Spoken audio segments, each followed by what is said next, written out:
it's nice to, hindi ko alam kung nice yung year-end training per se because pag sinabi natin year-end training, end of the year na naman.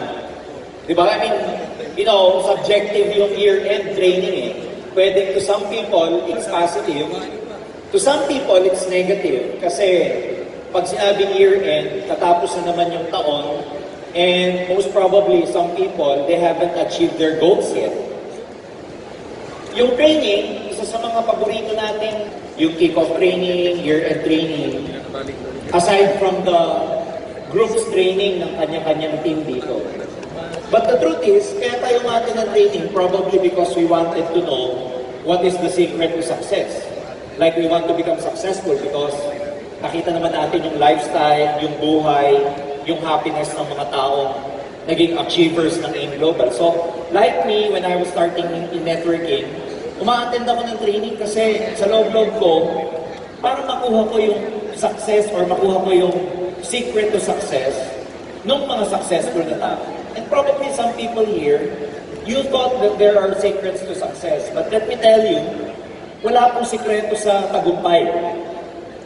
Walang, kasi pag sinabing sikreto, dapat secret, nakatago, hindi bunyag, lihim. Pero wala pong secret to success eh. Because sa amin, sa board of directors, sa mga uplines nyo, naririnig nyo na yung mga tips, naririnig nyo na yung all-day training, 2 days training on how to become successful. So wala po talagang sikreto sa success. In fact, basically, paano ka ba magtatagumpay sa pag-aaral mo? Walang sikreto, mag-aaral ka lang. Magtatagumpay ka. Walang sikreto sa pagpapaya. Kasi mag-diet ka lang, mag-exercise, magkaroon ka lang ng proper discipline, papayat ka. Walang sikreto. Paano ka ba magtatagumpay sa job mo if you're working? Walang sikreto, tsatsagain mo lang, papasok ka lang on time, do your job diligently. In other words, there's no secret to success. But, the truth is, hindi lang natin ginagawa yung mga bagay na magpapatagumpay sa atin. Yun po yung totoo. Tama ba? Halimbawa, pag sinabi sa AIM Global, paano ba ako magtatagumpay sa AIM? Paano ba ako magiging successful sa networking? O isang basic na gagawin mo, mag-invite ka para magkaroon ka ng downline. So, in other words, walang sikreto. Kailangan lang mag-invite ka. Problema, hindi tayo nag-invite. So, it's not about the secret to success. It's about doing it. So, my topic for today is just basically the same thing that you've been hearing for the last few years. But it will always be useless kung hindi natin gagawin. Bottom line is not what you know. The bottom line is what you do with what you know. Maraming mga tao, marami nang alam. Pero hindi ginagawa yung alam nila. One of the researches that I've done, kasi mahilig po ako magbasa, manood ng mga trainings, is I came upon this very, very simple but powerful topic. Ang tawag ko sa topic na to yung grit. G-R-I-T. Grit. Ayan, yung topic ko, grit. And pag ako may hindi masyadong naiintindihang English na term, what I do first, and I also tell this to my daughters, pag sila may sinasabi ko lagi sa kanila, pag may hindi kayo naiintindihang word, look it up sa dictionary. O kaya i-translate mo sa Tagalog. Ako, nung narinig ko to, kasi ang ganda ng topic, yung grit na topic, nung binasa ko, pinanood ko, inalam ko kaagad sa Google Translate ano yung Tagalog version niya. And guess what? Wala pong exact word yung grit sa Tagalog. Ang daming binigay ng Google na meaning ng grit. Meron doon tapang ng loob, meron doon lakas ng loob, meron doon nakalagay tiyaga, meron doon nakalagay pagtsatsaga sa ginagawa mo. So wala siyang specific Tagalog version. So I kept my research because I thought that this would be very important to us among networkers. And I came upon this very short educational video about grit. Well, some of you kayo active kayo sa Facebook, and a lot of us are active. Ako din. So, syempre, hindi natin may iwasang mag-browse. But let me just give you, na kung kayo mag-browse din paminsan-minsan, ang gawin nyo yung tool yung Facebook para matuto. And i-highlight ko, i-build up ko ngayon kung alam niyo yung TED or TV education. TED TV. 3-minute, 5-minute training, ang dami mo nang matututunan. And I like to discuss grit coming from a scientific point of view para maniwala ka na itong grit na to, hindi namin imbento, hindi haka-haka, but it was studied all over the world. Pinag-aralang mabuti sa buong mundo na kung meron mang kayang mag-predict ng success ng isang tao. First time ko narinig to sa lahat ng binasa ko because I thought walang predictor ng success because dynamic yan eh, kanya-kanya yan eh. Yung success depende sa individuality. Pero first time in my research, mayroong predictor ng success. May kayang mag-predict sa lahat ng karakter. Kayang i-predict ang success mo ng word na to. And I'd like to show you this short film coming from a psychologist who did a lot of surveys and researches kung bakit kayang i-predict ng grit ang success mo. So watch this short film and then we try to dissect this after a few minutes. If doing well in school and in life depends on much more than your ability to learn quickly and easily. I started studying kids and adults in all kinds of super challenging settings. And in every study, my question was, who is successful here and why? My research team and I went to West Point Military Academy. We tried to predict which cadets would stay in military training and which would drop out. We went to the National Spelling Bee and tried to predict which children would advance farthest in competition. We partnered with private companies asking which of these salespeople is going to keep their jobs and who's going to earn the most money. In all those very different contexts, one characteristic emerged as a significant predictor of success. And it wasn't social intelligence, it wasn't good looks, physical health, and it wasn't IQ. It was grit.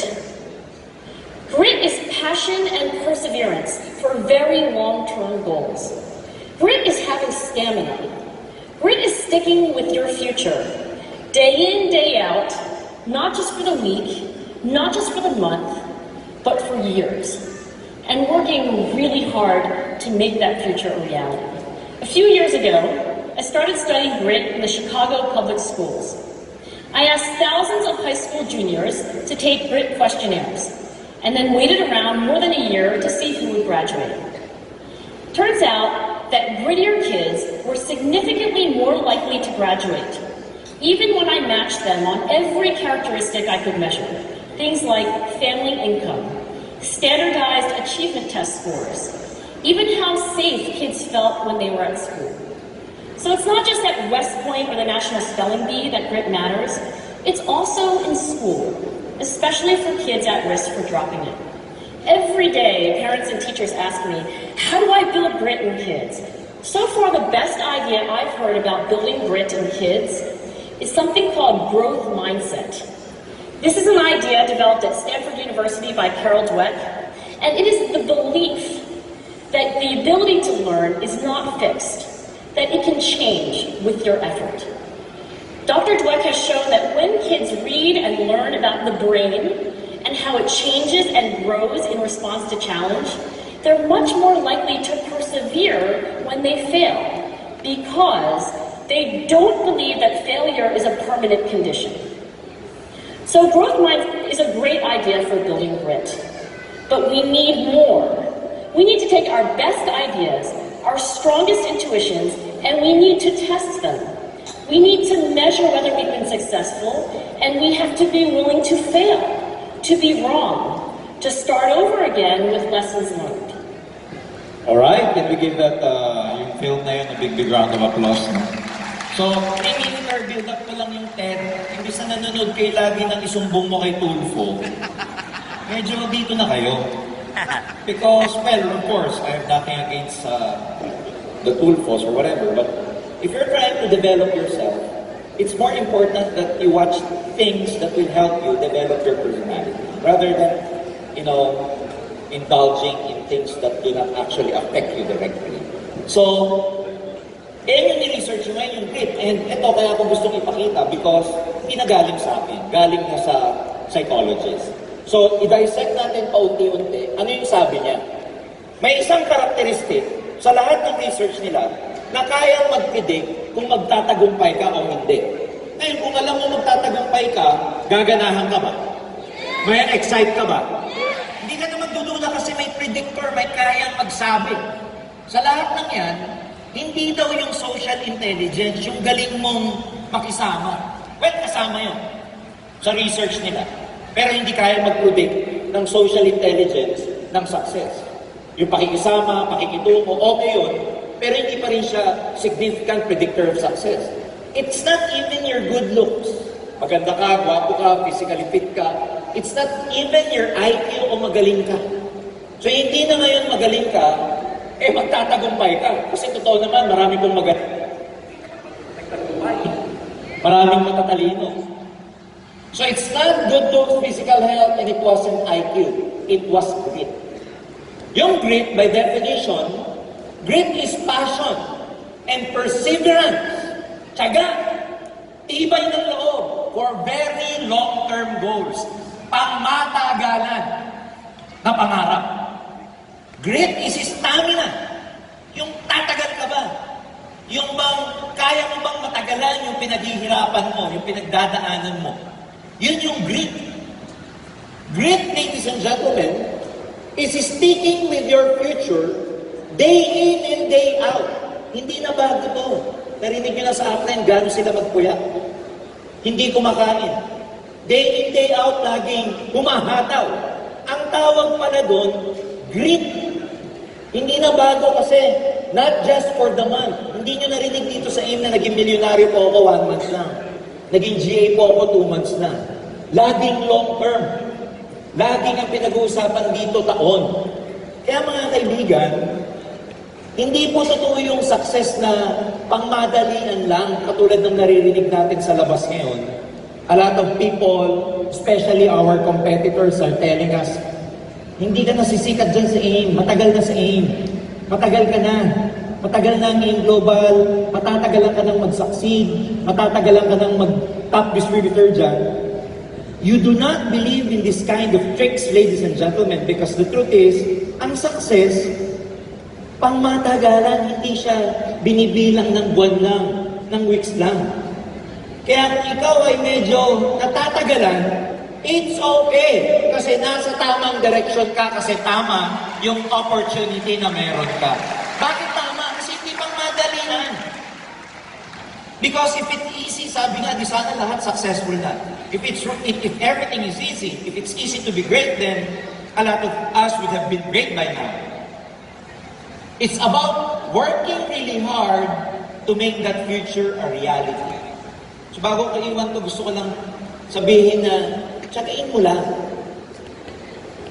Ibig sabihin, pag matyaga ka, pag may grit ka, pag may tapang ang loob, pag may courage ka, it's a great predictor for your success. It doesn't matter if it takes you 1 year, 2 years, 3 years. Ang importante, pag sinatyaga mo, tumatagal ka, nilalakasan mo yung loob mo, kahit gano'n pa katagal maging milyonaryo ka, bottom line, magiging milyonaryo ka pa rin. Sinabi ba namin sa Global, pabilisan dito? Hindi. Ang sinabi namin, yayaman ka. Hindi pabilisan. Hindi naman pwedeng yung grade 1, graduate agad ng college. Madaliin mo. Hindi. Kasi may panahon.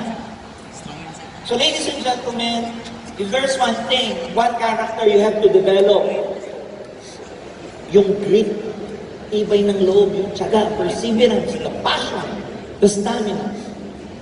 And I'd like to further tell you that so far, the best idea about them, paano, ladies and gentlemen, nade-develop ang grit sa bata at saka sa atin, dapat meron kang growth mindset. Pinag-aralan ko to. Ito yung paniniwala na yung ikaw ay para matuto, hindi po yan fixed. Lahat ng tao, pwede pang mag-grow. May kakayahan para lumago. May kakayahan para gumaling. May kakayahan para maging magaling yung skills nila. And ladies and gentlemen, Whatever it is, kung ano yung ginagawa mo, you're improving upon, whatever it is, it can change. Pwede kang gumaling. They're much more likely to persevere when they fail because they don't believe that failure is a permanent condition. So grit means not believing that failure is a permanent condition. Meaning, kahit may mga temporary failures kayo. Ano ba yung mga temporary failures sa networking? Nawalan ka ng tao, na-attrition ka. Ang pinakamasakit na mangyayari sa'yo, yung inalagaan mo yung tao, lilipat lang sa iba. Ilang buwan mong inalagaan, pinakain lang siya sa Jollibee, nasa ibang kumpanya na. Anong sakit? Tama mali. Binild mo yung strong leg mo, power legging, bago ka magkaroon ng kabilang leg na pamalis. Wala na, upos na. So there are a lot of things you can consider as failure. But having grit, ladies and gentlemen, means not believing that failure is permanent. That's one important thing. Kaya po yung mga hindi pa nagkaka-resolve dito, sagainin lang. Sigurado magtatagumpay ka kung madedevelop mo yung tinatawag na grit. Kaya kung may hashtag kayo ngayong gabi, hashtag grit.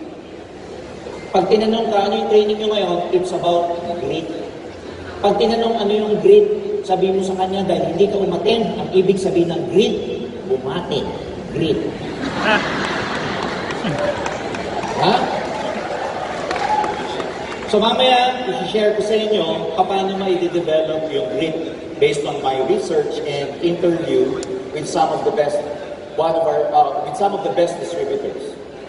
So lang i-highlight that we have to be willing to fail, to be wrong. Hindi ibig sabihin magkakamali kayo masama. Para ma-develop ang grit, isa sa mga bagay na open ka, willing kang magkamali. Kasi pag nagkakamali ka, natututo ka. At pag nauubos na yung mali, no choice ka, pag ubos na yung mali mo, puro tama na ang gagawin mo. Kaya okay lang magkamali para maubos na yung mali. Pag ubos na yung mali, saan ka pupunta? Ito yung tama na. Yun nga lang, masasaktan ka muna sa madaming mali. Pero kasama yun para ikaw ay magkaroon ng tinatawag na grit. Ayan o, start over again with lesson learned. Okay lang magsimula, basta ina-apply mo yung mga bagay na natutunan mo. Pinakamahirap sa lahat, nagsisimula ka lagi, hindi ka natututo. Nakipag-break ka kasi yung boyfriend mo sinasaktan ka. Tapos nakipag-boyfriend ka ulit, ang hinanap mo na yung sasaktan ka. Natuto ka pa. Nag-isipin ko sabihin?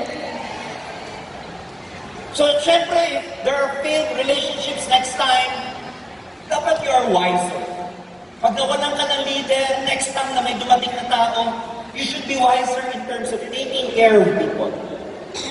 Pag na-attrition ka, nawalan ka ng grupo, nawalan ka ng downline, get the lessons, it's part of our growth, it's part of developing the grit. Next time, alam mo na kung anong gagawin mo para kahit paano mas matagal mag-quit ang mga downlines mo. Are you with me? Wala pong bago dito sa sinasabi ko. It's just a matter of you guys realizing that you really have to apply what you're telling you. Walang sikreto. So let's try to develop yung grit. The good news is, grit can be grown, and I like this equation. Sabi niya, yung talent mo, lahat tayo may talent tama ba? Yung hidden talent. Yung iba dyan, madaldal, talent mo yan. Yung iba tahimik, talent din yan. Kasi minsan, mas marami pong natututunan yung tahimik kaysa magaldal. Tama? Hindi ka mahihain, talent din yan. Ngayon mahihain ka, talent pa rin yan. Are you with me? Kasi pag mahihain ka, na-attract mo, mahihain din. Pag dumami yung mahihain, network din ang tawag yan. So whatever talent you have, samahan mo ng effort, you work upon it. Halimbawa, isa sa mga talent mo, matyaga kang makinig. Matyaga kang umuupo ng 3 to 4 hours training.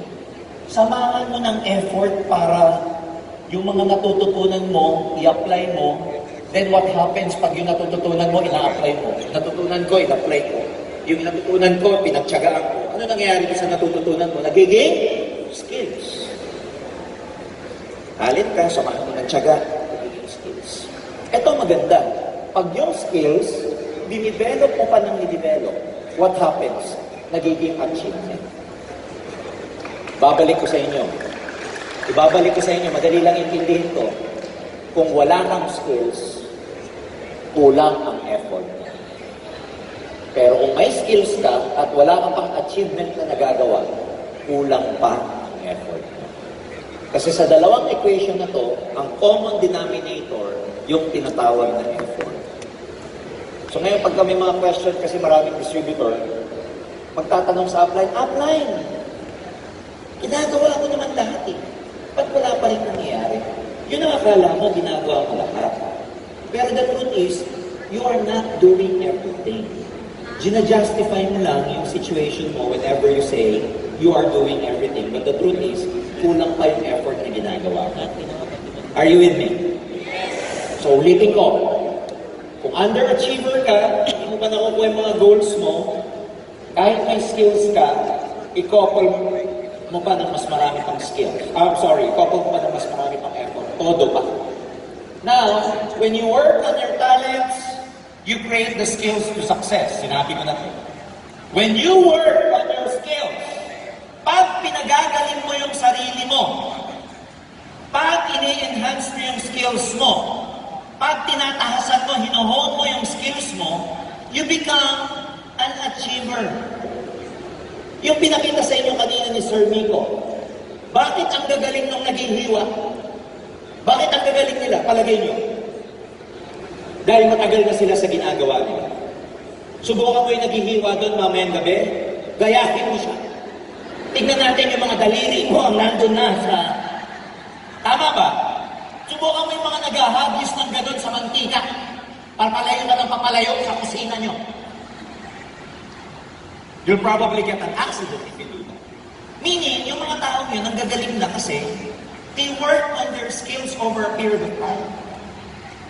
Pumunta ka sa mga bus, pang-publikong bus, papuntang probinsya. Ewan ko kung meron pa yun. Yung konduktor, kahit puno yung bus, nung bata ako na-experience ko yan eh. Yung konduktor, mangongolekta ng pamasahe. Ano ang unang-unang gagawin ng konduktor?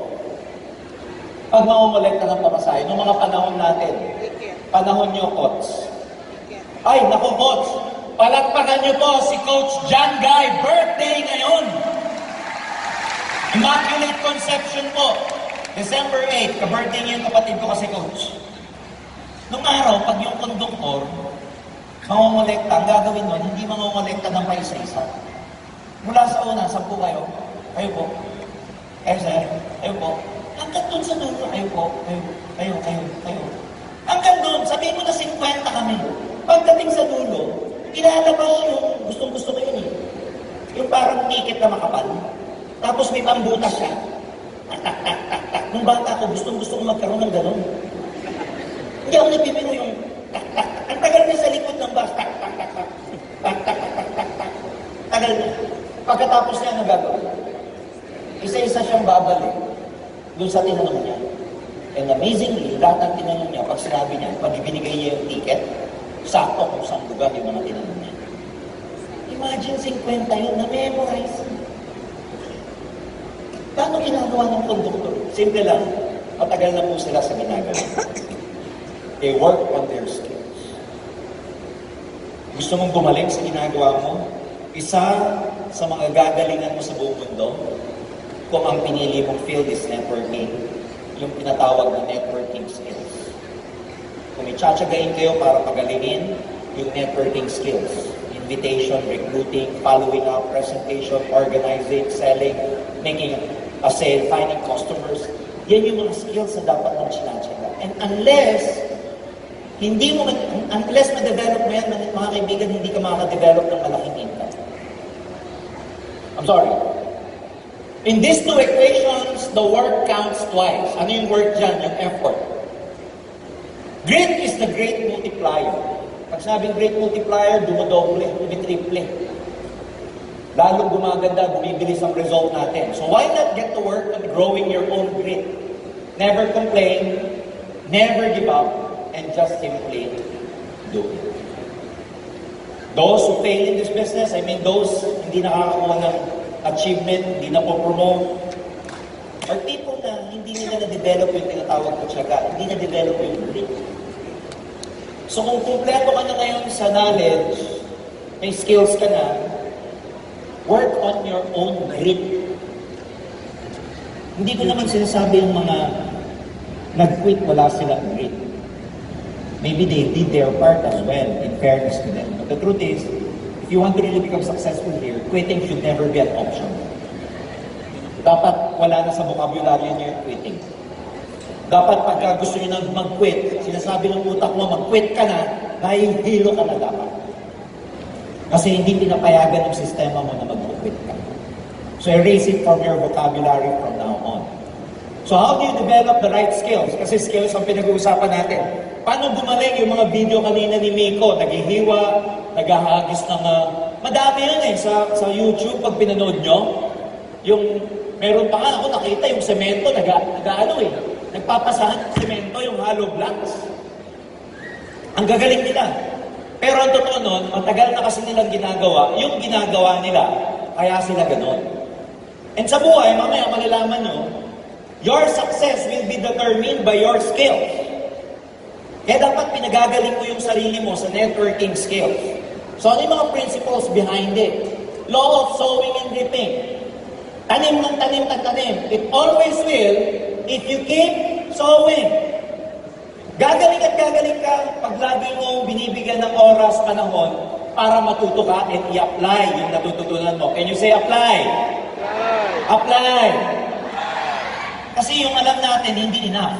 Halimbawa, alam mo naman kung paano ka papasa. Hindi enough yun. Dapat, mag-aaral ka. I-apply mo. Alam mo naman kung paano ka magkakaroon ng grupo. Mag-recruit, mag-invite. Hindi sapat yung alam mo. In fact, huwag kayo magagalit. Marami dito, alam na yung gagawin. Alam nyo na kung gagawin. Ang problema, hindi nyo ginagawa. Uulitin ko po. Ang problema, hindi natin ginagawa. Hindi ko pinatatamaan kayo katabi mo. Clear? Tsagayin nyo lang mo yung sarili nyo by law of sowing and reaping. Kung ano yung tinanim mo, yun ang aanihin mo. Pag nagtanim ka ng tiyaga, pag nagtanim ka ng kaka-recruit, kaka-invite, kaka-present, eventually over a period of time, hindi mo namamalayan, magaling mo na. Hindi mo alam, magaling ka ng mangbudol-budol over a period of time. Tanungin nyo yung mga apply nyo. Kahit yung mga apply nyo iba rito, mga experts na, kaya nilang mag-OPT ng walang ballpen at papel, pero kaya magpa-7 pins. Ba't ganun? Ako, na-experience ko si Ate Beth Alburo. Kuya mo, no, nakalimutan ko kung anong trip na natin, aeroplano. Magkakahiwalay kami sa loob ng aeroplano. Sila mag-asawa may nakakatabi. Pinay. Ang haba 14 hours ba namang biyahe? Habang nasa aeroplano kami, maririnig mo sa atin sa likod. Tapos tinuturo kami, yun, alam mo yun. Bago matapos ang flight namin, 7 heads yung katabi niya. Walang ballpen at papel. Bibig lang at hintuturo. Turo-turo lang. Ayan si Joseph Lee, ngayon si John Bisanman. Ang galing. Pero nagawa niya yun overnight. Hindi. Yung skills na yun, pinag-aralan, in-apply. Nagsimula muna yun sa ballpen at papel. Nagsimula na muna sa whiteboard. Until such time, kaya na mag-present, verbally na lang. Are you with me? So, tiyaga, tanim. Para gumaling, magtanim na magtanim. Pag nagsisimula ka, what you lack in skills, you make up in numbers. Pag feeling mo hindi ka effective sa kaka-recruit, sa kaka-present, kunin mo muna sa numero, kunin mo sa dami. Hindi ka tulad kasi nung magagaling na, sa 3 kakausapin, kaya nalang i-close yung 3. Ikaw na wala pang result, ikaw na medyo resulta pa lang ng ibang tao ginagamit mo, kwento pa lang ng ibang tao ang kaya mo ikwento kasi wala ka pang kwento. Ibig sabihin, yung convincing power mo, medyo mababa pa. Kunin mo sa numero, kunin mo sa numbers. Halimbawa, sa 10, meron kang isa. O di lagi ka maghanap ng 10 para lumabas yung isa. Pero every time nakakausap ka ng 5, malabong lumabas yung kalahati kasi ang usapan, 10. Clear? Because when you, ladies and gentlemen, do something consistently, a pattern will eventually show up. I will repeat. When you do something consistently, a certain pattern will show up. Kunwari, present ka lang na mag-present dahil bago ka. Recruit ka lang ng recruit dahil bago ka, tapos walang naniniwala. Pero consistent ka sa ginagawa mo. By the power of grit and by law of averages, consistent ka sa ginagawa mo, may pattern na lalabas. Ayan na, sa 10, dati, wala. Consistent na. Sa 10, meron ng isa. Pag na-establish mo na yung kada 10, meron kang isa. Ano gagawin mo para magkaroon ka ng 2? Ulitin ko. Pag na-establish mo na yung pattern na meron kang isa kada 10, ilan ang kakausapin mo para magkaroon ka ng 2? Eh, depende. May pattern ka na. Hindi mo malalaman yung pattern mo pag wala kang consistency. So you have to consistently do something para lumabas yung pattern. Clear? Next. The set of the sale. Ano yung principle na to? It's what you do that happens to you. It's not what happens to us. It's what we do with what happens to us. Hindi po kung ano yung mangyari sa atin, pero ano yung gagawin mo sa nangyari sa'yo. Because it is the same wind that blows to us all. Ano yung ibig sabihin niyan? Pare-pareho po yung marketing plan natin, pare-pareho po yung presyo ng C24, pare-pareho yung kulay ng mga produkto. In other words, it's the same wind that blows to us all. Ang magdidictate kung saan ang direksyon mo o saan ang papunta mo, ikaw mismo. You should never be affected by a lot of things happening to you externally.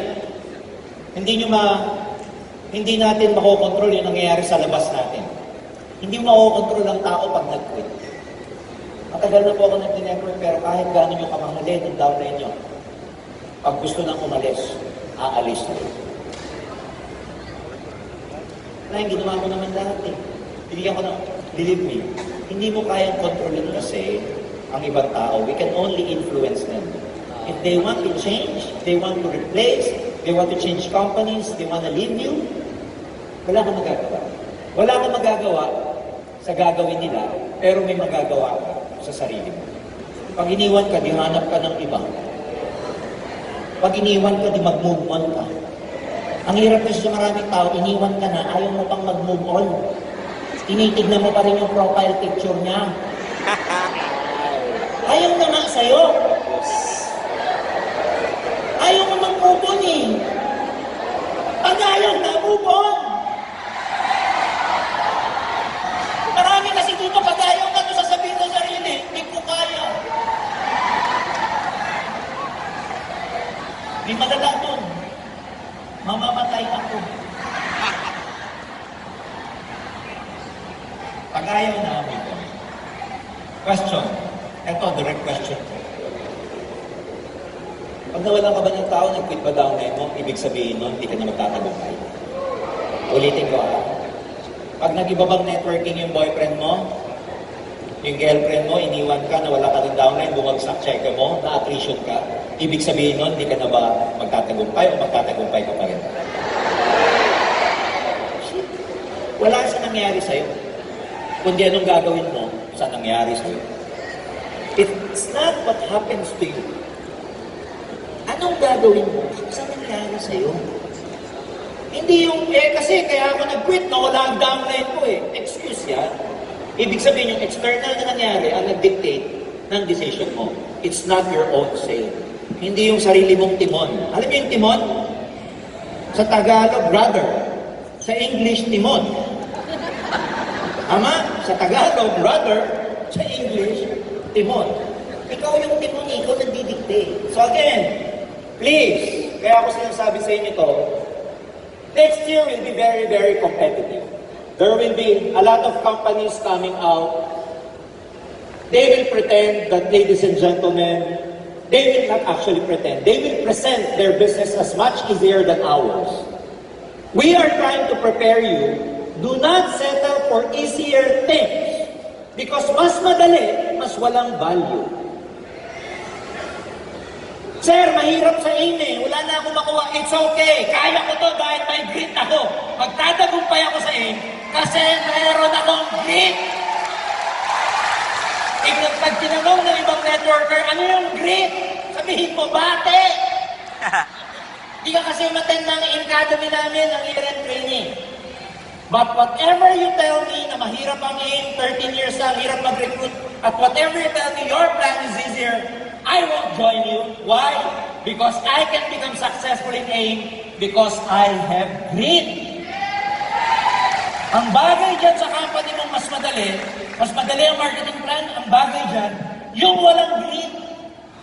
Yung ang gusto mas madali.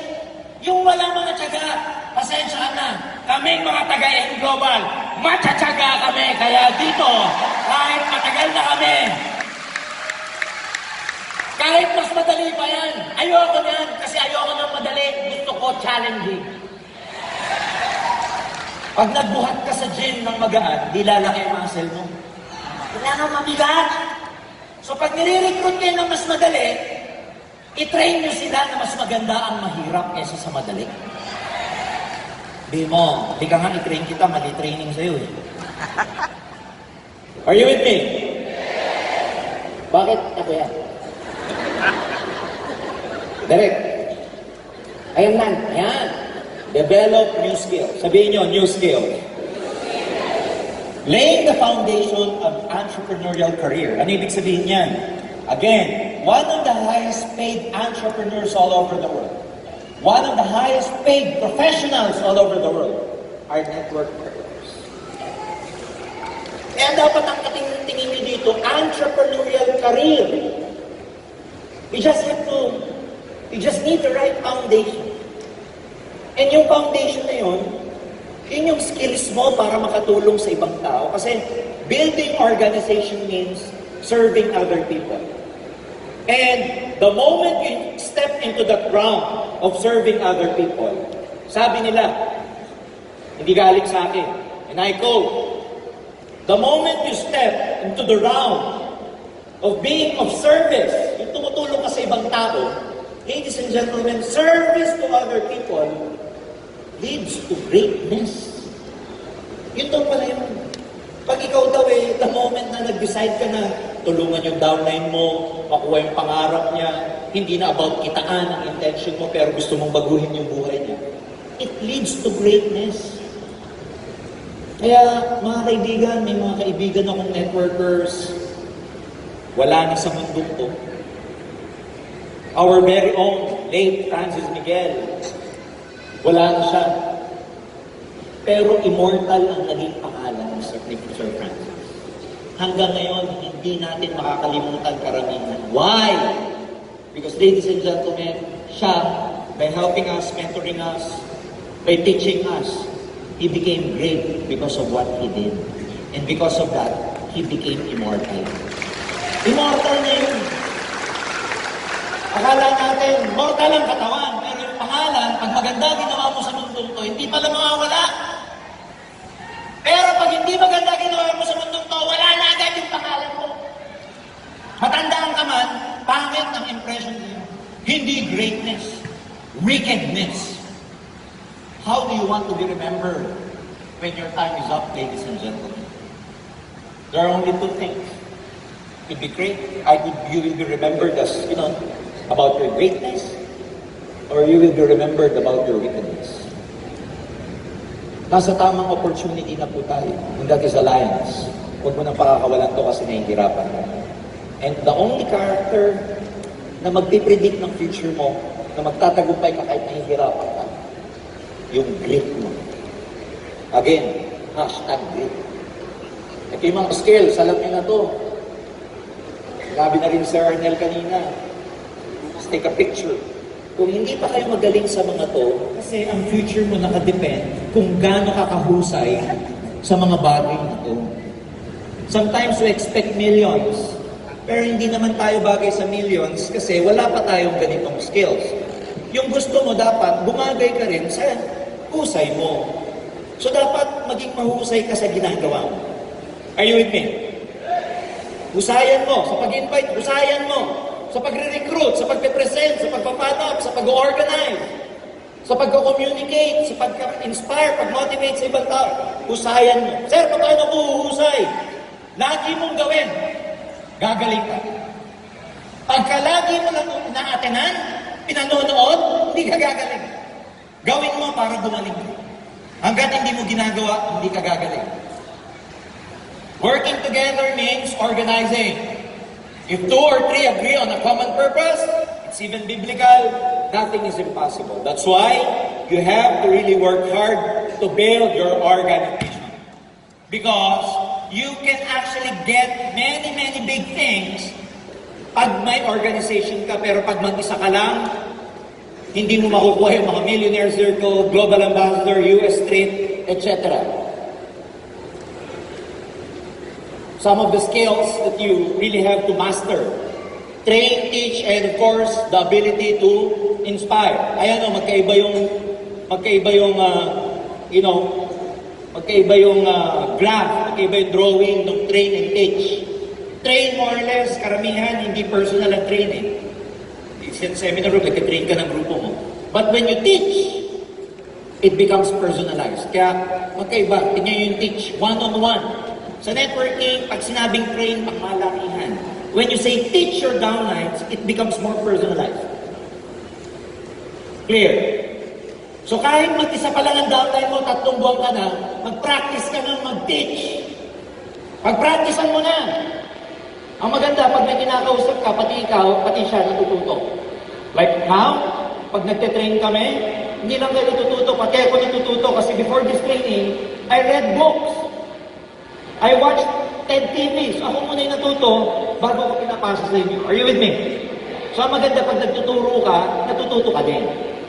And of course, your ability to inspire. Skills din to. Dapat pag nakikita ka ng downline mo, lumalakas sila. Hindi sila na panghihinaan. Hindi yung pag nakita ka nila, hindi naman siya upline. Nangihina! Kasi wala kang ibang ginawa kundi pagalitan pag walang production. Sermonan. Hindi pansinin pagka walang bagong downline. So dapat pag nakikita mo yung upline, ikaw bilang upline, pag nakikita ka ng downline mo, lumalakas dapat sila, umingiti. Ang energy vibration mo dapat positive when you are with your group. Kaya pag may problema ka sa bahay, iwan mo muna sa bahay. Ipako mo muna ron. Tapos alis kang nakangiti. Pag umuwi ka, hugutin mo ulit yung pako na yon. Ayaw na niya. Deserve and determine. Life responds to people who deserve it. They deserve to become successful based on your effort, based on your dream. Teach people how to deserve your time and your attention. Well, this is about building an organization already. Pag meron na kayo malaking grupo. But more importantly, sometimes we ask for things that we do not deserve yet, based on our effort. So minsan marami kang bagay na gusto makuha in terms of your dreams, pero tanong, deserve mo diba? Yung skills mo ba equal dun sa 100,000 na gusto mo? Gusto mo ng malaking grupo? Kaya mo na bang mag-public speaking? Kaya mo na bang mag-inspire ng thousands of people? So make sure you deserve what you are asking for. Sometimes sa school gusto mo ng 1.0 flat. Pero hindi man ginagawa yung assignment mo. You do not come on time sa school. Late ka lagi, hindi mo pinapasa quiz mo. Iba yung gusto sa deserve. So make sure na pagdating ng grading system, deserve mo yung grade mo by your effort. Hindi ko naman nung nakita sa college na nung pumapasok ako ng araw, hindi naman nung araw, ito lang. Hindi naman nauuna yung class card, yung grade bago ka, diba? Halimbawa, Gonzales. Huh. Ganyan ka, uno ka. Bautista. Maitim ka, tres ka. Hindi naman ganun siya. Kailan binibigay ang class card? Di ba pagkatas ng semester? And ang grade mo nakabase sa performance. Ganun din siya. Hindi nauuna dito yung mga bagay na gusto. You can only wish for what you want. But the truth is, you deserve. You will get what you deserve. Another principle, your skills. Again, dahil skills ang aking topic, paghusayan niyo po sa mga areas na hindi pa kayo magaling. Kung hindi kayo magaling mag-recruit, paano kayo huhusay dyan? Mag-recruit na mag-recruit. Practice. Hindi ka pa mag-present. Ang totoo lang naman, kaya nyo yung ibang skills. Ang pinakamahirap sa maraming tao, mag-invite. Kasi may fear. Ayaw ma-reject. Hanggang ngayon, ang problema ng maraming tao, ayaw ma-reject. So dapat, kasama na sa skills nyo yan. Okay, because kahit saan ka naman magpunta eh. Teka lang. Kahit saan ka naman magpunta, yung mga malalaking sweldo po sa corporate, based ang income nila sa galing nila. Of course, importante ang attitude. Pero pag in-interview ka ba, mag-apply ka sa trabaho, halimbawa IT ka, IT student ka, you just graduated, you have your bachelor's degree. Will the HR or manager who's ever interviewing you, or giving the interview, will ask you, ang tatanungin lang ba niya, matyaga ka ba? Mabait ka ba? Pasado ka na. Hired ka na kasi ang bait mo. Ang ganda na, are you positive? Okay, hired ka na. No! Kasama yung attitude, but more importantly, tatanungin nila kung ano ang skills mo kaya ka nila i-hire. In fact, ang remuneration mo, sweldo mo, depende sa skills mo. Don't get me wrong on this. Attitude is important in A. Pero kung wala kayong skills, you'll never become successful.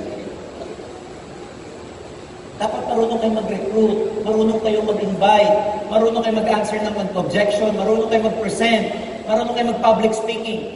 Hindi lang attitude ang importante, dapat may skills. Because ultimately, yung skills mo magdedetermine gano'n kalaki ang magiging income mo. Kaya katulad ng sinabi ko kanina.